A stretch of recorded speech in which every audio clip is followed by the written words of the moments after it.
के प्रोग्राम के सदर मेहमान खुसूसी और तमाम असातिज़ा इकराम, अस्सलाम वालेकुम। हाजिरे, आज हम यहाँ इस स्कूल में तमाम असातिज़ा इकराम को अलविदा कहने के लिए जमा हुए हैं। भले भी दुनिया का दस्तूर चलता आ रहा है कि हमको कहने के लिए जमा हुए हैं, भले भी दुनिया का दस्तूर चलता आ रहा है क्यों कहा नहीं, हमारे अजीजों को अलविदा कहने भी पड़ता है। और यहाँ कुदरत का कानून है, इसमें हमारे चाहने और आपके ना चाहने से तब्दील ना हो सकेंगी। अजीज साथियों, इस स्कूल में गुजारे हुए एक बात मेरे जहन में तस्वीर की मुनत आ रही है।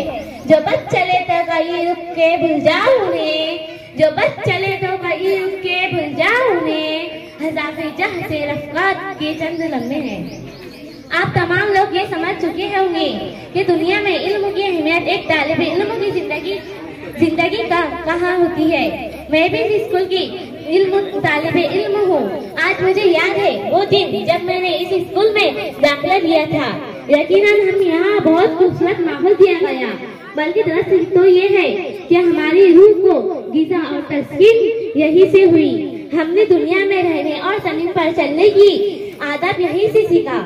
एहतराम, आदमियत और लहज़े इंसानियत के दर्स हम यहीं से मिले। तालीम की ऊंची नीची रियासतों को मैं उंगली पकड़कर हमें जिस तरह हमारे असातिज़ा ने चलना सिखाया, शायद इस तरह से हम कोई नहीं सीख सकते। और हमारे असातिज़ा ने जिस प्यारे अंदाज में हमें पढ़ाया वो भी काबिल तारीफ है। हमने यहाँ रहकर बहुत कुछ सीखा। किस मकसद से हम यहाँ आए थे वो मकसद आज पूरा हुआ। यहाँ के असातिज़ा ज़हनत और आलिमत बेहद मुतासिर कुन है कि जब वो पढ़ाते हैं तो ऐसा लगता है कि इल्म का दरिया जो बहता चला जा रहा है। आखिर में मेरी यही दुआ है कि अल्लाह रब्बुल इज़्ज़त मेरे यही असातिज़ा की इल्म रोशनी से लाखों करोड़ों तालिब इल्म को अपनी मंजिल से रोशनास करे और इस स्कूल को ज़्यादा से ज़्यादा तरक्की अता फरमा, आमीन। इस हसी दौराए पर मांगती हूँ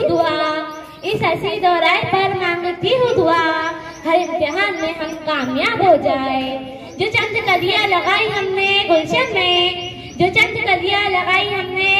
में, इलाही वो कलियां खिलकर गुलाब हो जाए। अस्सलाम वालेकुम।